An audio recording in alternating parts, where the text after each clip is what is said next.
Should we? Why don't we go again? Yeah, let's go.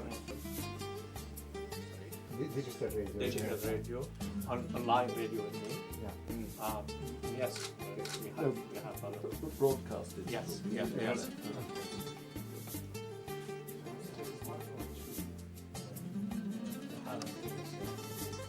Could you also do print journalism? Yes. Most of the journalism college in ردني and in Ireland they actually focus on practical. 70% field work and practical, and 30% theory. Again, someone else, not me. You should choose. Okay, well let me.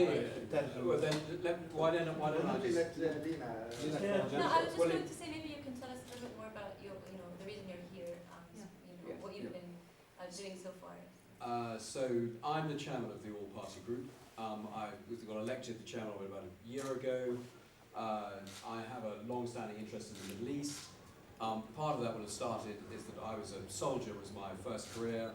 I was in the army for 12 years, and a certain Second Lieutenant Abdullah was posted to the 13th, 18th Royal Hussars, which was the regiment I was in, and so I found myself in the same regiment as His Majesty for a year. His career's gone a little better than mine since then, and he's now Colonel-in-Chief of my regiment, which is now called the Light Dragoons.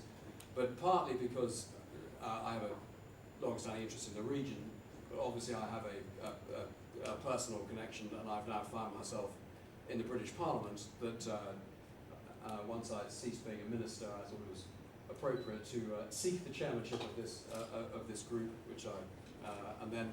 What I'm trying to do with it is then have visits about every 6 months is my plan of members of Parliament, both the Commons and the Lords, really to increase the depth of understanding about Jordan in the UK Parliament.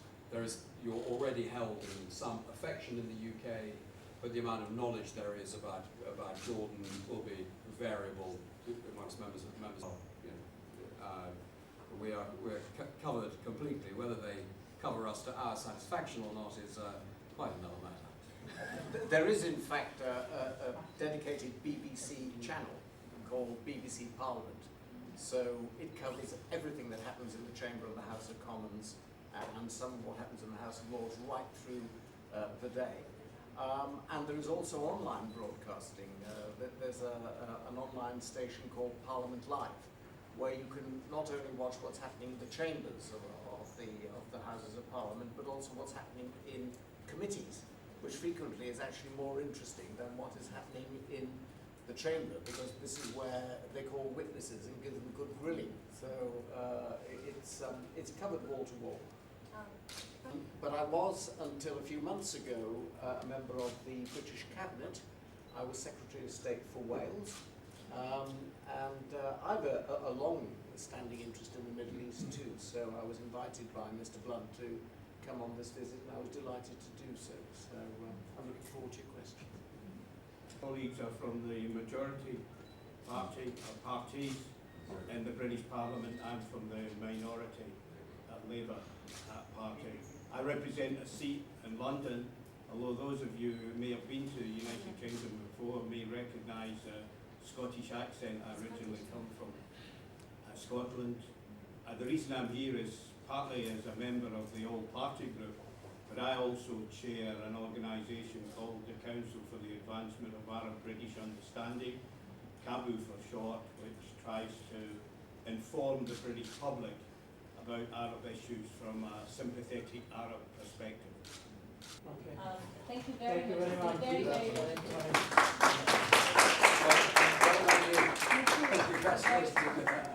You said it. I was trying. I got it. So we didn't know what you were saying.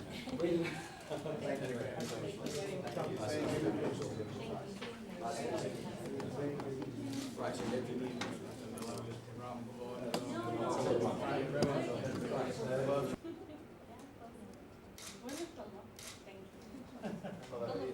Thank you.